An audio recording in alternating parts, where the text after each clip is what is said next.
Hello and marhaba, you are watching BruvvasTV. Live from the Barra studio with your hosts Jad and Hussein.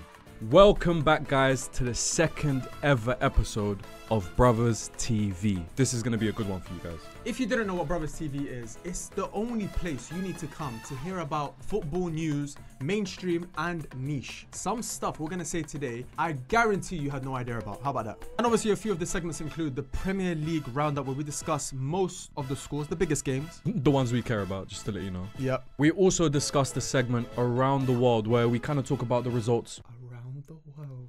We also touch up about what's happening in Turkey, and if you know Barra Brothers well enough, you know Turkey is not just in Turkey, it's the world. And as always, there's a chance for you guys to get involved, leave some comments, let us know some news, some feedback, some just interact with us, speak to the Bruvvahood. But before we get into the first segment of the episode, of the show, guys, we need you to like right now, we need you to subscribe, and I need you to leave a comment throughout the episode because we need your support through this series. You are our reporters, you're our journalists. This is a TV channel for you. All right, let's start with the Premier League results. Woo! So we start off at the Emirates Stadium where it finished 1-1 between Arsenal and Brighton. And I feel like the main topic of discussion here is going to be the Declan Rice red card. Now, did you think that was a red card? No.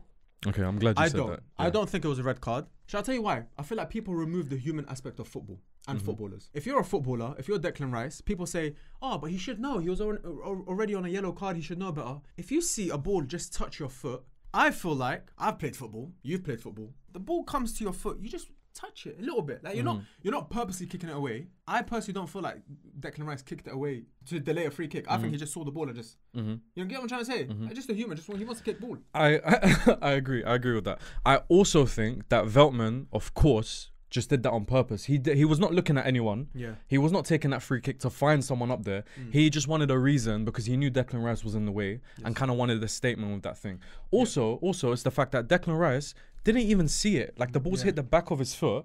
He doesn't know he's gonna take a quick free kick. Yeah. He has no idea he's gonna take a quick free kick. No, it's the fact that he got kicked and then got a red card.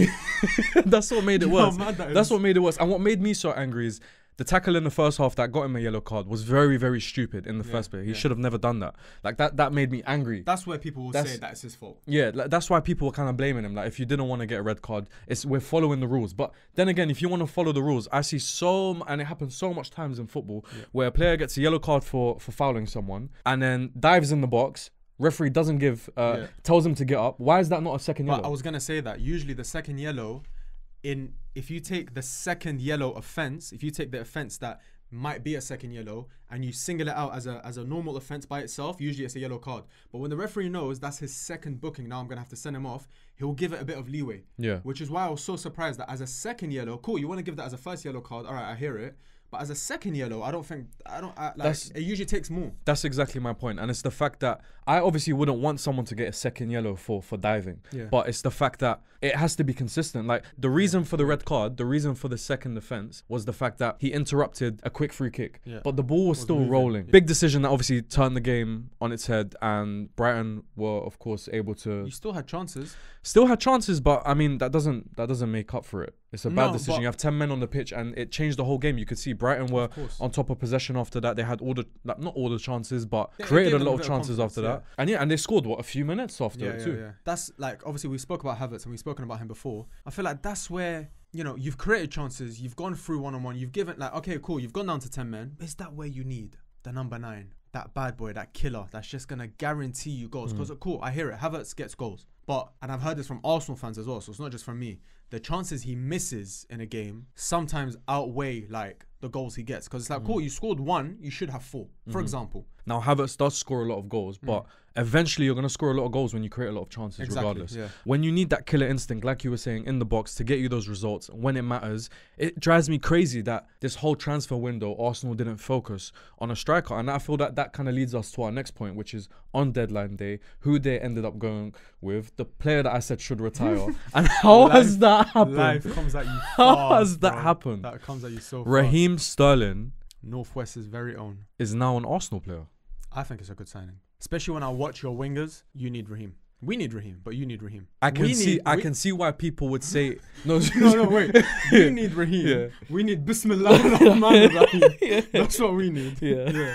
I had to get it out. I had to. That's a good one. That's a good one. I'm seeing it in the bigger picture of when you had the whole summer window to focus on that position and focus on getting a player who you shouldn't have is a goal threat up front. And I think with Arsenal especially, I don't see. I'm not comparing it exactly to that Liverpool side with Salah, Firmino, and Mane, but you can see Havertz as that kind of player to link up with forwards who are gonna wingers, who are gonna score those goals. Saka's one of them. Martinelli definitely isn't. And Trossard could be, but he still isn't. No, but Trossard, and I've seen this at Man United as well. Yeah, they come on and do a great job, but then when you start them, they're exactly. shit. I was gonna say that. That was Chicharito, bro. Yeah. Javi Hernandez. Every time he started a game, I'm like, get this guy off the pitch, man. I was gonna say. But when he comes on, killer. It's true. It's true. And the next Saturday game that we want to talk about is West Ham 1, Manchester City 3. Now I'm gonna be honest with you guys. Yeah, I don't understand how someone, or not just someone, not me, not just you, but millions of people can be bored of someone scoring so many goals. I've never seen this. Someone doing something so unbelievable, and we're just like, you know what? Who cares anymore?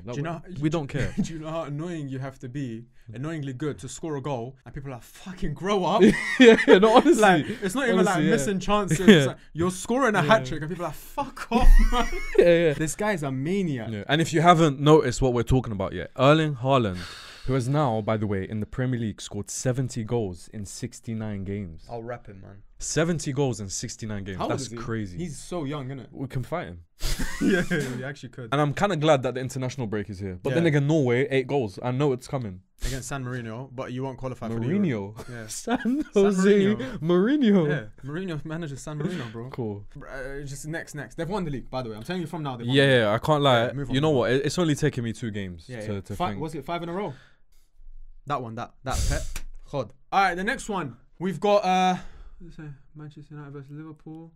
And then what? Chelsea Crystal Palace? No. Chelsea Crystal Palace. We'll get on to Chelsea against Crystal Palace, but first we want to mention the first game. Nah, but there's no real talking points, bro. No, there is. There's a lot we want to talk about. Manchester United 0. Liverpool 0. Liverpool 3.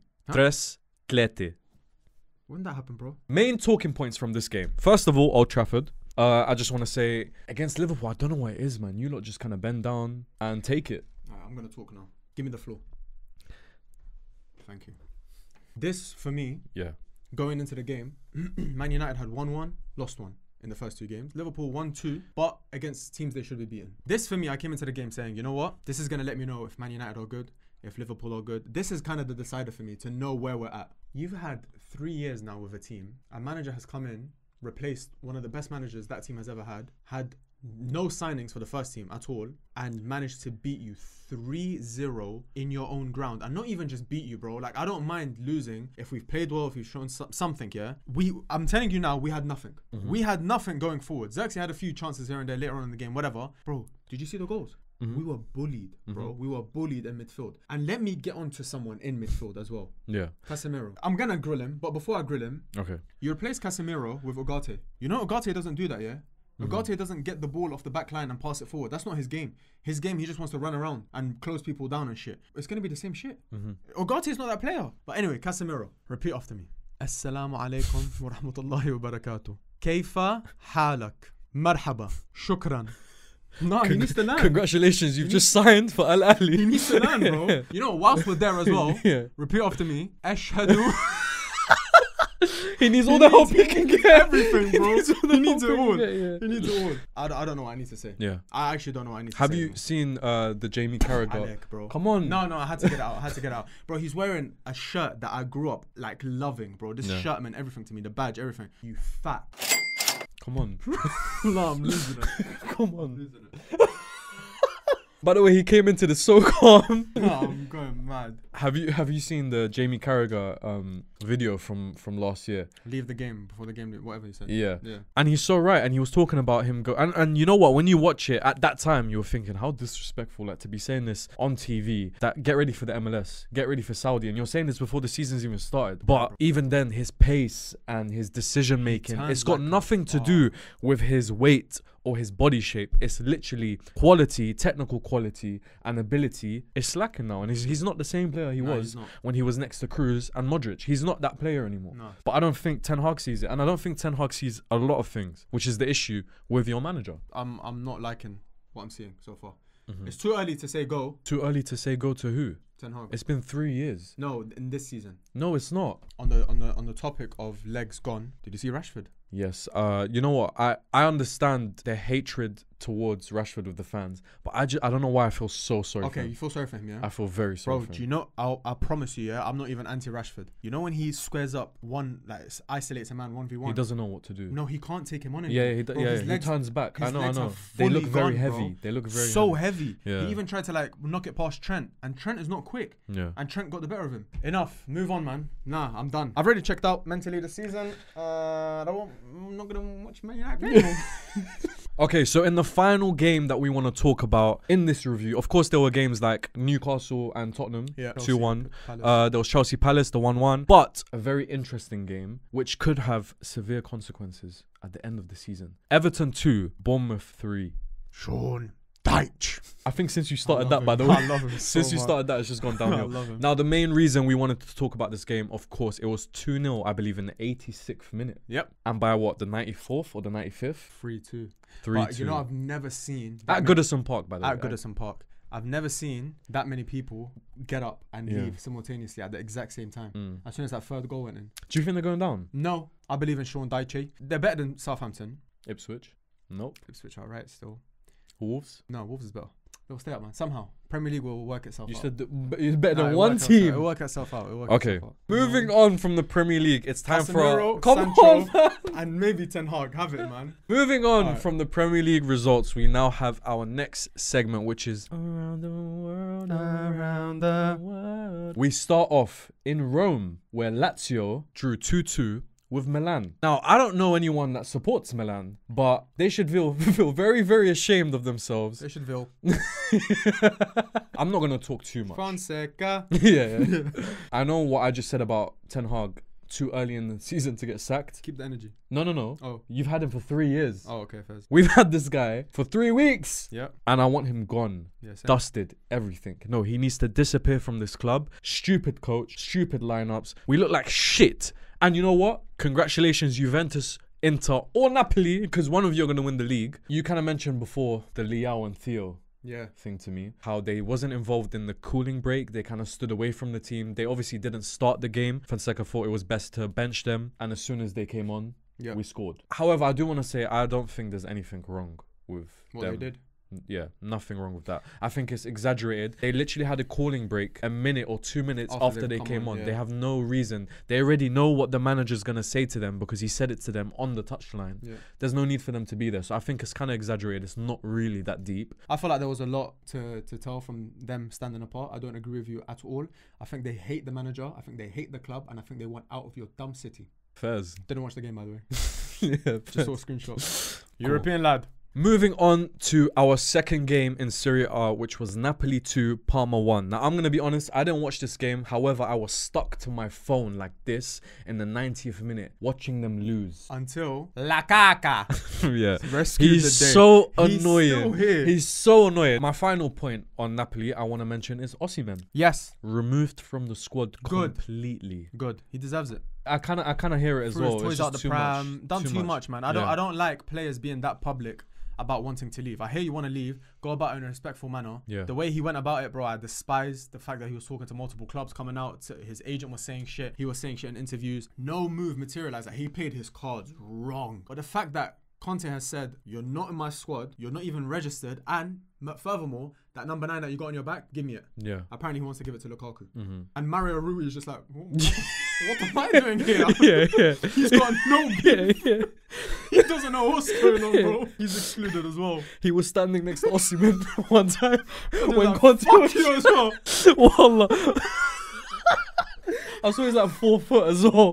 He was haram. He was just standing next to him. Oh, he was in front of him. Because you see that little carrot or so. Conte thought he was back in Osimhen. These times he was just nosy. Conte went, ah yeah?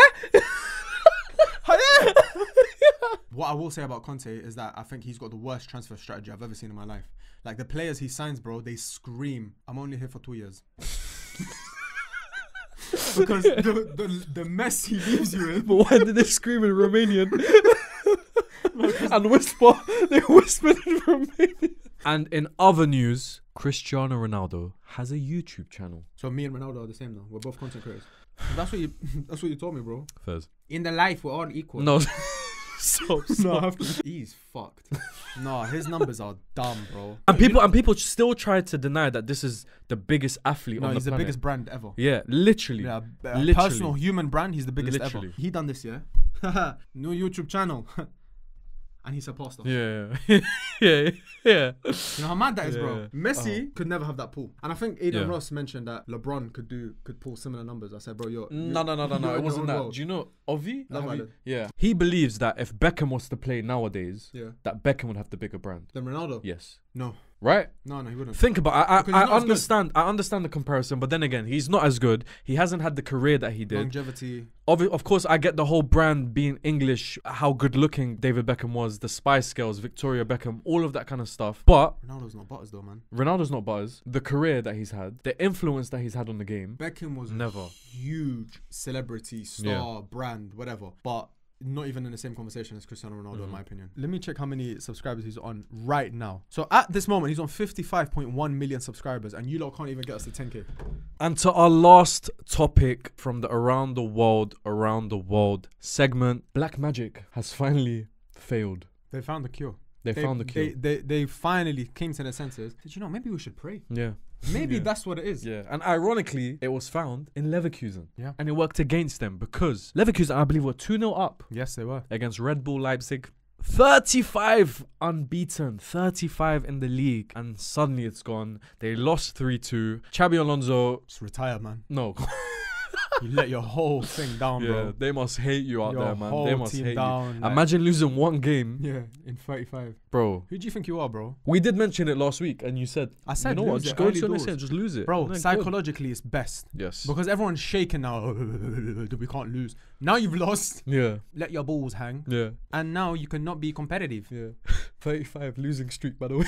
No, from now. It's time for my favorite segment of the episode. It's what's happening in Turkey. And as you know, this is just the craziest news from around the world. Turkey embodies crazy news. So when we say what's happening in Turkey, as you'll see in this segment, it's not necessarily Turkey. I can see that you've got some interesting things that I haven't heard of yet. So yeah, I'm trying not to read too much into it. Don't read it. Take the stage. I will deliver the news. Right, first up, we've got a bit of an oxymoron or a juxtaposition, which is a football player. Onomatopoeia?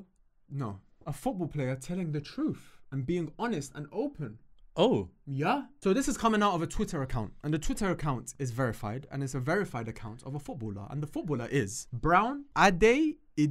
He's obviously a professional footballer. He's a journeyman, been around the block, right? He's a local slag. He is, yeah, in other terms. So he just randomly, just on a normal day, just sitting in bed, toes out. And he said, you know what? I'm going to tweet this. I had no plans to go to China. Olympiacos received an offer from TEDA, which is, I'm assuming, the Chinese team, which they can't refuse. My agent negotiated with said team about my salary and bonuses. When I saw the long numbers and told my wife, she packed my luggage and told me I have to leave the next day. LOL. LOL at the end. Dot. I rate the honesty, bro. Yeah. I said long numbers. I've never heard that in my life. People were getting onto him in the comments saying, oh, this is why you don't have a legacy, blah, blah, blah. He said, listen, I've sorted my family out for the next few generations. I said, you know what? I have to respect it. I saw people talk about, this is before, obviously, the thing happened with Osimhen and Napoli. When he was linked to Saudi and it looked like it was all agreed and he was going to go, people were saying, he's come from Nigeria, a poor family, grown up with so many siblings and all of that. And they were like, why not? Like, you're chasing the bag. But then I'm thinking, bro, if you end up at Chelsea, yeah, it's still a bag. You're still getting the bag. Yeah, anyway. That's where I don't hear it, because Osimhen's at his peak. He can still earn money elsewhere. This guy, Olympiacos, he's probably still earning a decent amount. But to go from here to there is completely different to go from here to here. Yeah, I just feel like that tweet was a bit not silly, but it just didn't make sense to me, because Chelsea pay big bucks anyway for players. Of course, Saudi would have been crazy. No, he can sort out his family's friends. Yeah. No, do you know what he was gonna do in Saudi? Take Mario Rui with him. Yeah, that's what his family out as well. Mario Rui's like this, just following him. You help me as well. Fuck off, man. All right, next up. This one, I like this story a lot. As I said, what's happening in Turkey? But this time, it's Peru. Okay, so Atletico Awajun, whatever it is. Player Sebastian Munoz was taking a corner. He was in the corner, obviously waiting next to the flag, whatever. He's taking a corner. But his team is playing against Cantorcio FC, and their goalkeeper is down injured. I've seen the video. People are crowding him, whatever, right? So he's got time. So he's chilling. He's got obviously, time. bro, like he's being respectful as well, just waiting. Like, no problem, mate. You let me know when you're fine. I take the corner. Okay. Referee's there, so he's waiting. He's baking off, maybe thinking of a few things. Whilst he's there, he's thinking, you know what? I need to go to the toilet. Now would be a great time to relieve myself because the goalkeeper's down injured. He doesn't look like he's getting up anytime soon. Everyone's crowding him. The referee's just there, whatever. I've looked at the footage. The Cantorcio players, and bear in mind, the game has stopped for them. They've ran to the referee and said they're pointing. Sebastian's in the corner of the stadium holding his thing, looking back like, what's going on, bro? So he's gone and taken a piss. Oh no. Yeah, he's relieved himself. He's urinated in the corner of the stadium, and it's not even like there's no fans, bro. It's like in the fields. The referee's come over. He's left the goalkeeper. Goalkeeper's all knocked out. He went to the player and sent him off. I think the Cantorcio players are the biggest snitches, bro. The guys stopped playing for your player, and they're gonna go snitch. The ref stopped giving CPR to the goalkeeper.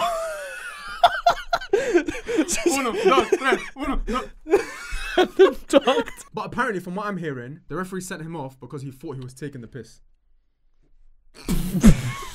Okay, and this one here, I'm excited about. It's nothing too crazy, but I'm only excited about it because you have no idea that it happened. I haven't seen this, no. Funnily enough, the segment is called What's Happening in Turkey, and this includes a Turkish team. It always does. Yep, it always does. Muslera, if you didn't know, is the Galatasaray goalkeeper.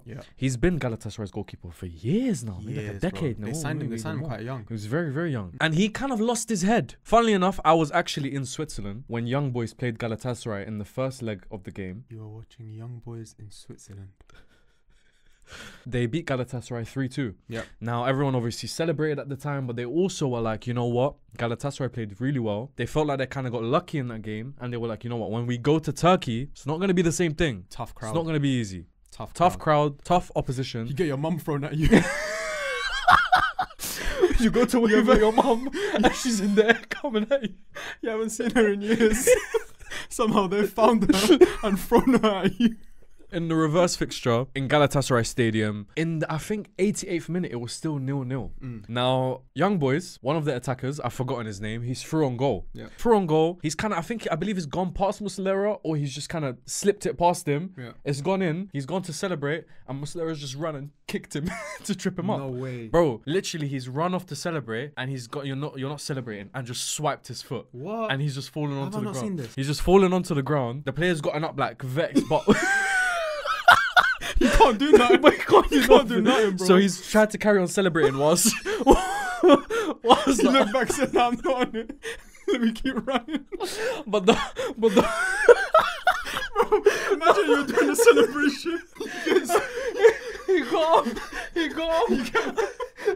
He saw his mum, someone holding his mum in the ground like this. He's kind of gotten up and was like, "Bunny, it's not worth it." So he's gone to celebrate. But a lot of his teammates have run on to Muslera, but Muslera's not even giving him. He's not hearing it at all. He's gone straight to the ref. Red card straight away, and he just walked off. He doesn't give a shit. He just walked straight off. The guy didn't do it. He just scored. Bro, he just scored, and he went to celebrate. Next up, we've got a segment where we reward someone, whether it be a footballer, a coach, whatever it is, in the footballing space, and it's called the Gary Medal of Honor. What a beautiful name. I like this one. You guys have seen it. And I just want to say, fully deserved. Fully deserved. 100%. He is what his name is. A winner. Winner Shpamba.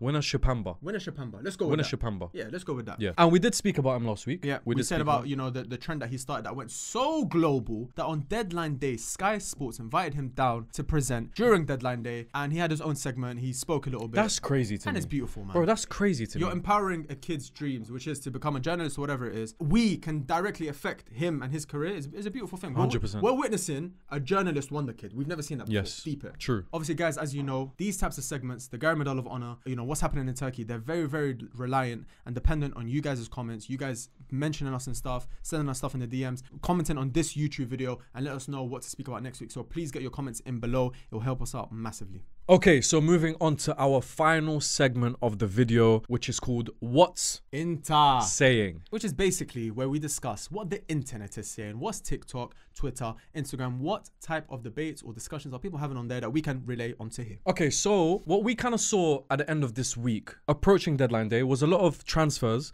And the main thing that people were talking about, and it became, I would say, a trend on Twitter of people asking the question, what is the best example of a player who establishing himself in a team, maybe moving on to bigger things, and then ending his career at that same team that he started off at? Yeah, I like that. That's one of my favorite genres. And we do have a few examples here, but we do also want you guys to comment down your favorite examples, or maybe stuff that happened recently, maybe a long time ago. I've still got some in my head that are not here, but we are going to go through them. Hussein, please take the stage. Thank you. We've got Lucas Perez, who went back to one of the, you know, the earlier teams that he played for, Deportivo La Coruña, good pronunciation. And they're actually in the second division, which makes it a bit more special. You know, you're going back to, you know, you don't really care. He probably could have gone and collected a paycheck somewhere else, but he said, no, let me give back to the team. And similarly, Santi Cazorla actually done the same thing as well, going back to Real Oviedo. In terms of more recent examples as well, we have Alexis Sanchez back to Udinese. Udinese Sanchez, I will never forget, by the way. Never forget. Another example is Shaqiri to FC Basel. Well, if we're being honest, he should go back to Tirana. And we don't always talk about players. It doesn't always have to necessarily be football players, as in that are currently playing. Because another example is Ruud van Nistelrooy to Manchester United. As a coach. As a coach. Manager. I can't lie. That's one of the most special things I've ever witnessed. I mean, yeah, he is the reason that you support. He's the reason I support United. Speaking of Man United, and I don't think anything will ever top this for me at all. This feeling here that I got. No, like, I'm being serious. Yeah. I think other than like having a child or something. I could say wallah to this, Other than having a child, I don't think I'll ever like experience this euphoria or like happiness or like dopamine rush. Ronaldo coming back to Manchester United. First of all, us being linked with him and saying like, here we go from Fabrizio. Then him actually being confirmed and that tweet when it landed. Seeing him walk out at Old Trafford, then seeing him score. That's 4 rushes of dopamine, adrenaline, energy, happiness that I don't think. Like in life, I don't think anything will top it like that, bro. I don't blame you. Like me being a Ronaldo fan, wanting him to be back in the Premier League, but hating United, it was kind of like bittersweet in a way. But I really wanted him to do well, and I was really happy about it. And it was very exciting, man. Even I feel like just non-United fans as well, just seeing Ronaldo back in the Prem was crazy. Do you know what I compare it to? Because I'm a United fan, obviously, but seeing Henry return to Arsenal. I was gonna say that was my example of Henry returning to Arsenal. That Leeds game, coming on, scoring. That I still remember the commentary. I still remember Henry chance goal. I literally remember that. I think it was Alex Song that played him in the past. I celebrated that. Yeah, I don't think you couldn't. And he ran and celebrated with Wenger. Yeah, what a beautiful moment. Had the beard, everything. It was amazing, amazing moment. Number 12, I believe. Number 12, number 12. And it was a good finish as well. It was a good finish, man. His body, good finish. Far corner, I think. But yeah, let us know your favorite return to team moment. Guys, that's it for today's coverage of BruvvasTV. Thank you very much for tuning in. As we mentioned, we need your support. We need your help with this series. You guys are going to have to let us know. You're our reporters. You're our journalists. You're going to have to let us know what to talk about. You're going to have to get in the comments. You're going to have to DM us. You're going to have to do all of that. And we will speak about it for you. We'll be as consistent as possible. And in return, Jad, what do we ask? And in return, all we want you to do is like, comment, like Hussein said, what you want to see, what you want us to talk about, what you think news that we should be covering, and any new segments that you think could improve the show in a way. And most importantly, subscribe, because we're still hoping, dreaming, collaborating, reaching and singing for 10K. 10K, yeah. You landed eventually.